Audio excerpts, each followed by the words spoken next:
We ready? All right. The code enforcement docket is now open. Special magistrate session October 27, 2016. Oviedo Special Magistrate. First item on the docket is case CE 16-001714. Respondents are Scott D. and Alexis R. Dickinson. The address is 1679 Canoe Creek Road in Oviedo, Florida 32766. Parcel 19-521-320-50000-6640. Who's going to be presenting that case on behalf of the city? All right, sir. Would you step forward, please? Is anyone here going to be speaking on behalf of Mr. and Mrs. Dickinson? All right, would you step forward also, please? Ask each of you to step to the microphone and give us your full name. Alexis Ruth Dickinson. Again? Alexis Ruth Dickinson.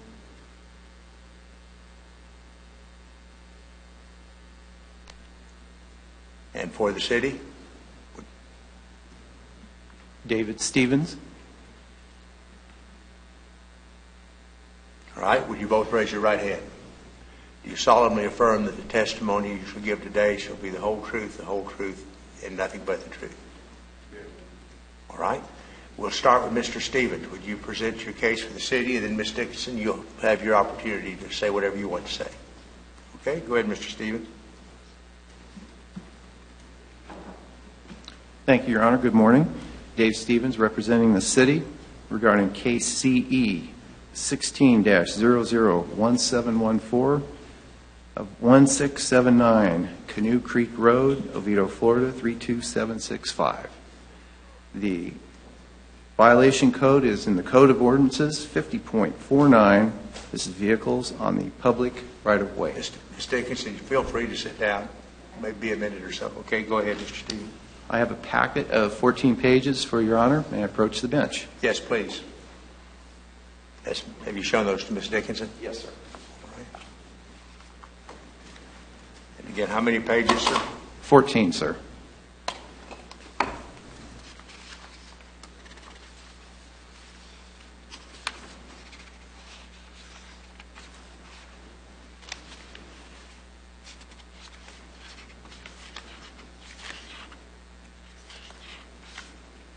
All right, unless there's an objection, those will be admitted into evidence.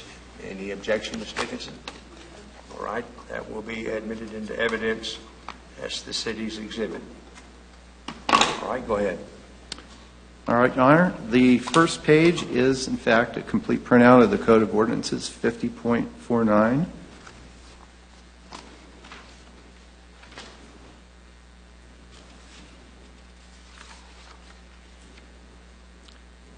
The next page is the property appraiser sheet showing that Scott and Alexis Dickinson do own the property at 1679 Canoe Creek.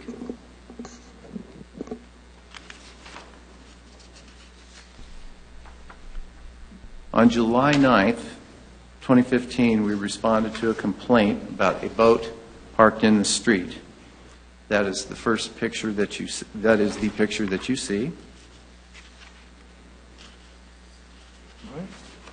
The next document is Notice of Violation on case CE 15-000998.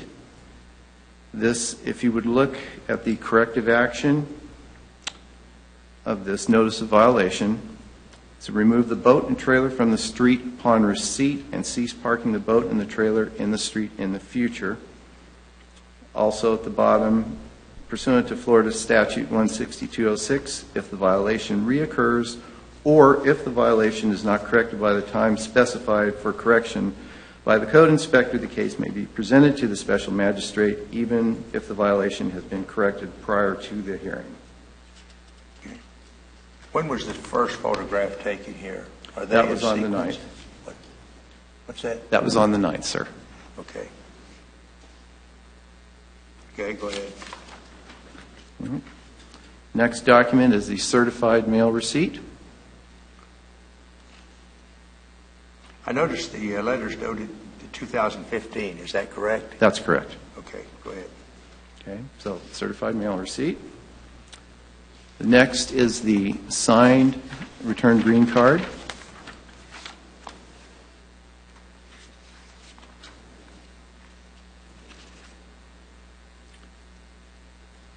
And we did a reinspection on July 16th, 2015, and the boat was removed.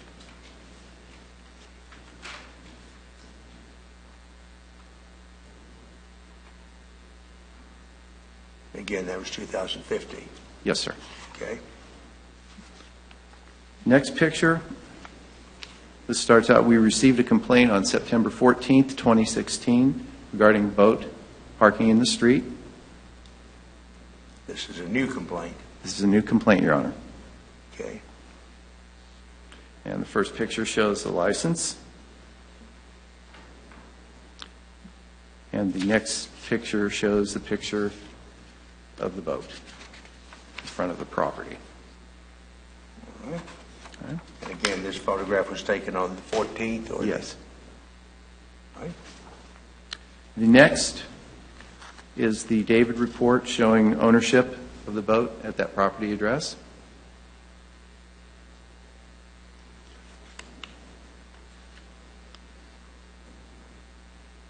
All right.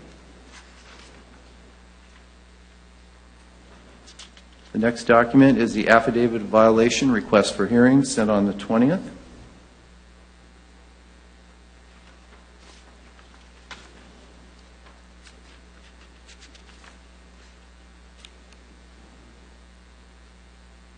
The next document is notice of hearing, also sent on the 20th. Okay. Next, we have the certified mail receipt.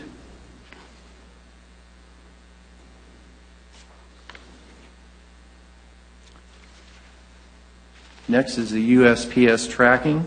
We did not receive a returned green card, signed green card, and as it's highlighted there, notice was left, no authorized recipient available. All right.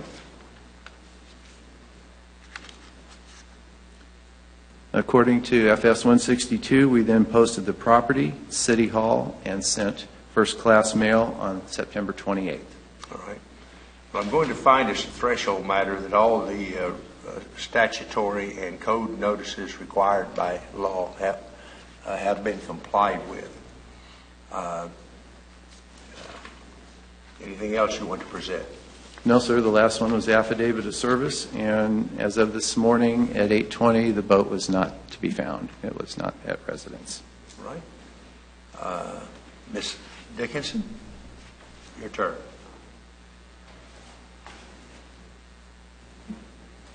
Yes, ma'am. It's been corrected. My son has a boat, and it never stayed there for a long period of time. It was just when he was cleaning out, he has a place that he stores it now. It's Okay.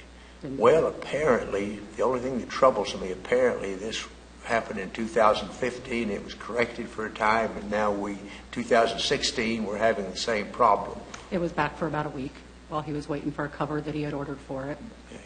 Well, you know, those police officers could have put a ticket on it every single day, and each day would constitute a different violation, and that would add up after a time. I'm restricted by the statute to limit the fine at this point in time to $35 because I only have evidence of one day. But, I'm always troubled by repeat violations. And should it come back again, then I'm going to be suggesting to the officers that they ticket it every single day. And I until would it's be corrected. fine with that because he would pay the tickets. Okay. Well, I'm going to impose a fine of $35, and you can pay that next door at the finance department. I'll be entering a formal order, but in the meantime, you're going to pay it today? That's fine. Well, let me give you something to take over there. Mr. O'Rourke, they know to expect. I'll make sure that I will. Okay.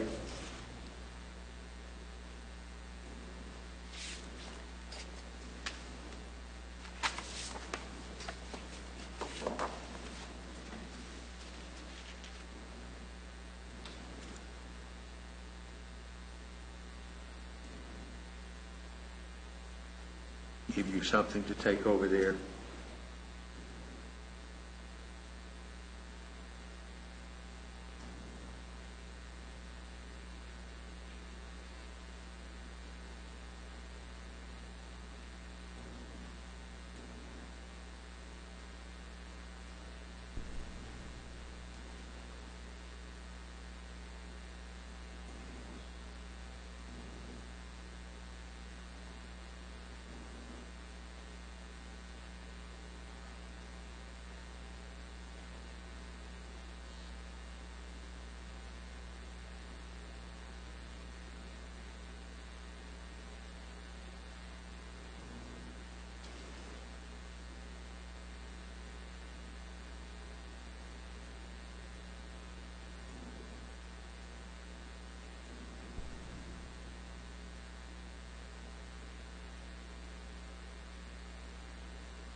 You can take this with you next door to the finance department, and they will give you a copy of this.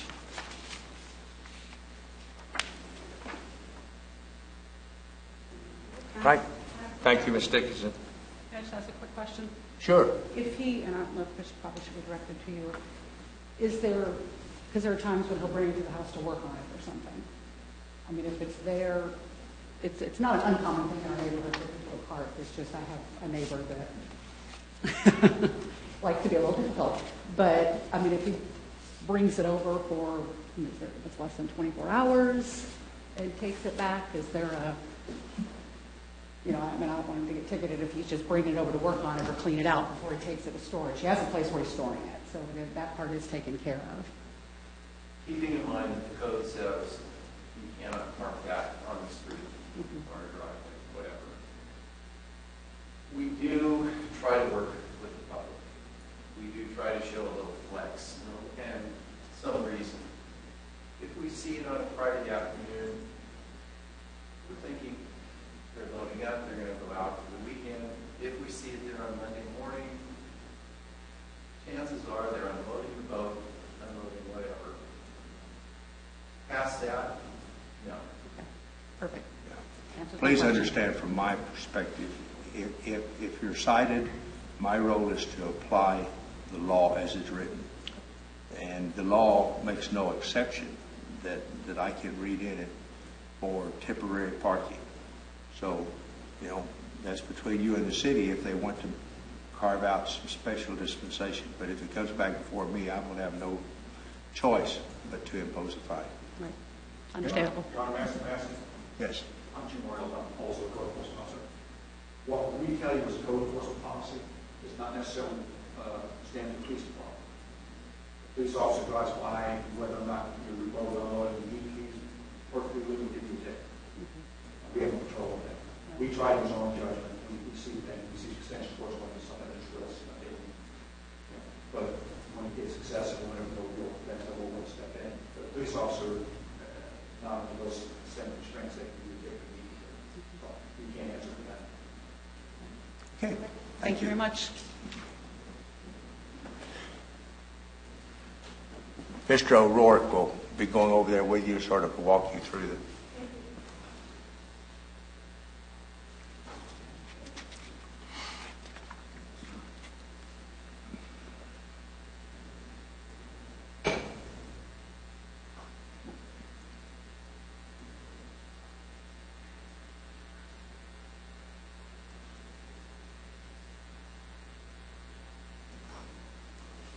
All right, the next case to come before us today is case CE 16-001292. Respondent is Caleb Carlson, 537 Oak Street, Oviedo, Florida, 32765. And it regards that address. The parcel number is 15-21-31-511 0B00-0040. And the alleged violation is a violation of Section 4.11, which prohibits the parking of a boat trailer, among other things, between the front building line of the building and the street. Who's going to be presenting that on behalf of the city? I am, Your Honor. All right, would you step forward, Mr. Orioles? State your full name for the record Jim Orioles, City of Oviedo Code Enforcement Officer. and raise your right hand, sir. You solemnly affirm the testimony you're about to give is the truth and the whole truth and nothing but the truth. I do. All right, go ahead, Mr. Orioles. Your Honor, I have only 4 pages of evidence I'd like to approach the bench and give to Your Honor, please. Yes, that'd be fine, sir. I also notice, Your Honor, that the respondent has been notified of this hearing but is not present. All right. On September the 22nd, this case was heard before Your Honor. Evidence was presented about violations of 4.11b. City's Land Development Code. When was Your that Honor. that it was heard? I'm sorry? When was that it was heard last? September the 22nd. Okay, just last month. Yes, sir.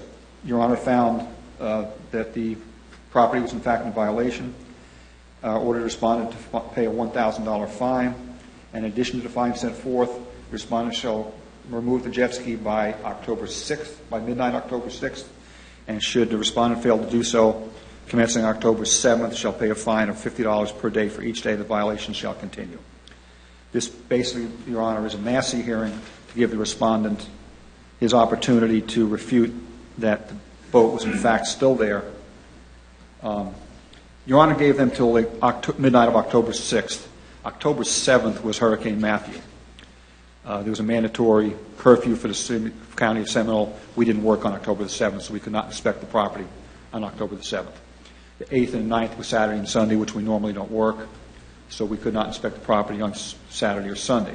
We did, however, inspect the property on October the 10th and found that the jet ski was still there. I inspected the property again on October the 11th, and the jet ski was still there. Subsequent inspections since then have revealed that the jet ski was removed after October the 11th.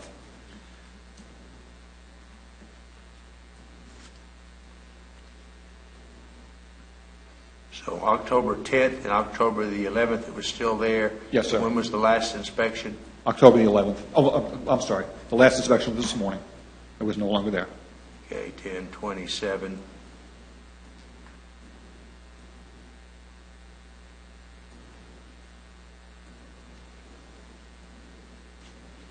Well, first, I'm going to find that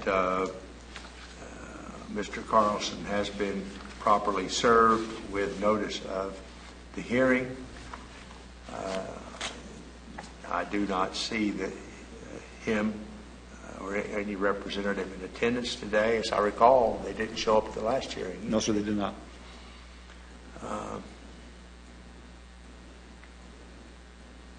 Well, I'm going to find an order that the $1,000 fine is due and payable.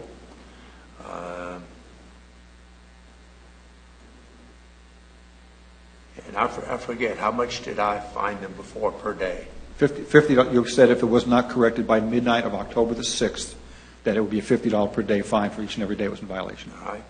I'm going to impose an additional $100 fine for October the 10th and October the 11th. That's an additional $100 fine.